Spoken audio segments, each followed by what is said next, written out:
ইন্নাল্লাহা লা ইয়াত্তালিউ ইলা নিসফি মিন শাবান ফায়াগফির লিজামিই খালকিহি ইল্লা লিমুশরিকিন আও মুশাহিন। আল্লাহ রাসূল বলেন, শবে বরাতের যেটাকে লাইলাতুন নিসফি মিন শাবান আরবিতে বলা হয়, শবে বরাত হলো ফার্সি শব্দ, এটাকে আরবিতে বলা হয় লাইলাতুন নিসফি মিন শাবান, শাবান মাসের অর্ধ রজনী। রাসূল বলেন, এই রাতে আল্লাহ তাআলা সমস্ত সৃষ্টিকে ক্ষমা করে দেয়, তবে দুই শ্রেণীর লোকদেরকে আল্লাহ ক্ষমা করেন না। এক নম্বর হইল লিমুশরিকিন আও মুশাহিন, সমস্ত মানুষকে আল্লাহ ক্ষমার ঘোষণা দিয়েছেন এই রাতে, কিন্তু দুই শ্রেণীর লোকদেরকে আল্লাহ এই দিনে এই রাতে ক্ষমা করবেন না। সেই দুই শ্রেণীর লোকদের মধ্যে এক নম্বর হইল যারা আল্লাহর সাথে শিরিক করে। শিরিক কি?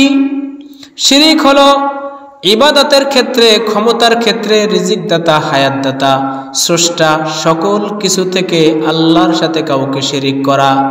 আমার হায়াতের মালিক, আমার রিজিকের মালিক, ক্ষমতার মালিক, রাজত্বের মালিক, সম্মান দেওয়ার মালিক, সম্মান নেওয়ার মালিক একমাত্র আল্লাহ, এটাকে মেনে নেওয়া। আল্লাহ তাআলা বলেছেন, কুলিল্লাহুম্মা মালিকাল মুলকি তুতিল মুলকা মান তাশাউ ওয়া তানজিউল মুলকা মিম্মান তাশাউ ওয়া তুইজ্জু মান তাশাউ ওয়া তুযিল্লু মান তাশাউ বিয়াদিকাল খায়র ইন্নাকা আলা কুল্লি শাইইন কাদির। আল্লাহ বলেন, কারো ক্ষমতার মালিক, ক্ষমতা ছিনিয়ে নেওয়ার মালিক একমাত্র আমি, কাউকে সম্মান দেওয়ার মালিক আমি, কারো সম্মান ছিনিয়ে নেওয়ার মালিকও আমি। এজন্য আল্লাহর সাথে কাউকে শিরিক করা, আল্লাহর সামনে অন্য কাউকে ক্ষমতাশালী মনে করা, আমার হায়াতের মালিক, রিজিকের মালিক, আমার বেঁচে থাকা, আমার মরে যাওয়া সব হবে একমাত্র আল্লাহর জন্য। আল্লাহ কোরআন মাজিদে বলেছেন, কুল ইন্না সলাতি ওয়া নুসুকি ওয়া মাহইয়ায়া ওয়া মামাতি লিল্লাহি রাব্বিল আলামিন। আল্লাহ বলেন, নিশ্চয় হে মুমিন তোমরা বলো, নিশ্চয়ই আমার সালাত, আমার নামাজ, আমার যাকাত, আমার বেঁচে থাকা, আমার কুরবানি, আমার মরে যাওয়া, আমার নামাজ, আমার সালাত, আমার কুরবানি, আমার বেঁচে থাকা, মরে যাওয়া লিল্লাহি রাব্বিল আলামিন, একমাত্র আমার সব কিছু হবে আল্লাহর জন্য। তাহলে এক নম্বরে শিরিক করা যাবে না। কোরআন মাজিদে আল্লাহ বলেছেন, ফামান কানা ইয়ারজু লিকা রাব্বিহি ফালইয়ামাল আমালান সালিহা ওয়ালা ইউশরিক বিইবাদাতি রাব্বিহি আহাদা। আল্লাহ বলেন, যারা পরকাল জীবনে আল্লাহর জান্নাত চায় তারা যেন নেক আমল করে আর কখনো যেন আল্লাহর সাথে কাউকে শিরিক না করে। এজন্য শিরিকের গুনাহ থেকে বেঁচে থাকা। এরপর আল্লাহ রাসূল সাল্লাল্লাহু আলাইহি ওয়াসাল্লাম বলেছেন যে তোমরা মুশরিকদেরকে আর হিংসুকদেরকে আল্লাহ ক্ষমা করে না।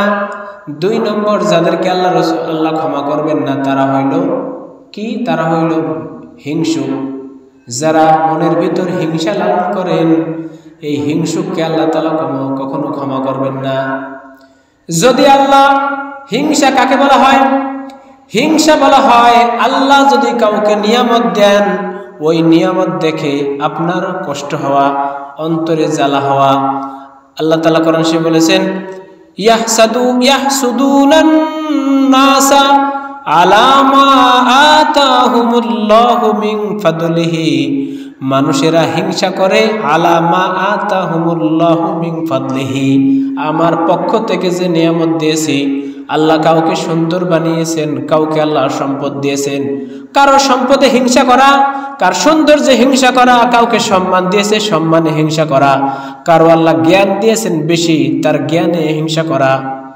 অর্থাৎ মানুষকে আল্লাহ তাআলা যে নিয়ামত দিয়েছেন, ওই নিয়ামতের জন্য কারো প্রতি হিংসা বিদ্বেষ করা, এটাকে আল্লাহ রাসূল বলেছেন, যাকে আমি নিয়ামত দেই এই নিয়ামতের উপর হিংসা করা, তার অন্তরে কষ্ট হওয়া। ফাকাদ আতাইনা আলা ইব্রাহিমাল কিতাবা ওয়াল হিকমাতা ওয়া আতাইনাহুম মুলকান আযীমা। আমি ইব্রাহিম আলাইহিস সালাম এবং তার বংশধরকে কিতাব দিয়েছি, প্রজ্ঞা দিয়েছি। আতাইনাহুম মুলকান আযীমা, আর আমি তাদেরকে রাজত্ব দিয়েছি, সম্মান দিয়েছি। এই সম্মানে হিংসা করা, ক্ষমতায় হিংসা করা, এই হিংসা থেকে বেঁচে থাকতে হবে। রাসূল বলেছেন, ইয়াকুমুল হাসাদা ফাইনাল হাসাদা ইয়াকুলুস সাইয়াতি কামা ইয়াকুলুন নারুল হাতাব। হে মুমিন, তোমরা হিংসা করো না। হিংসা কেন না? হিংসা তোমার নেক আমলকে এমন ভাবে ধ্বংস করে দেয় যেমন নাকি কাঠ আগুনকে পুড়ে দেয়।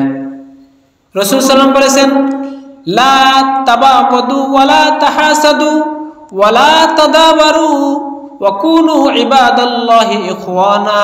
তোমরা গীবত করো না, তোমরা হিংসা করো না, তোমরা বিদ্বেষ ছড়াইও না, এবং তোমরা মুসলিম পরস্পরের মধ্যে ভাই হয়ে যাও। এজন্য আল্লাহ তাআলা হিংসা করতে নিষেধ করেছেন। যারা হিংসুক, আল্লাহ তাদেরকে ক্ষমা করবেন না। এজন্য আজকের দিনে আমাদের প্রত্যেকের শপথ নিতে হবে যে আমরা হিংসা থেকে বেঁচে থাকব। হিংসা সম্পর্কে রাসূল সাল্লাল্লাহু আলাইহি ওয়াসাল্লাম বলেছেন,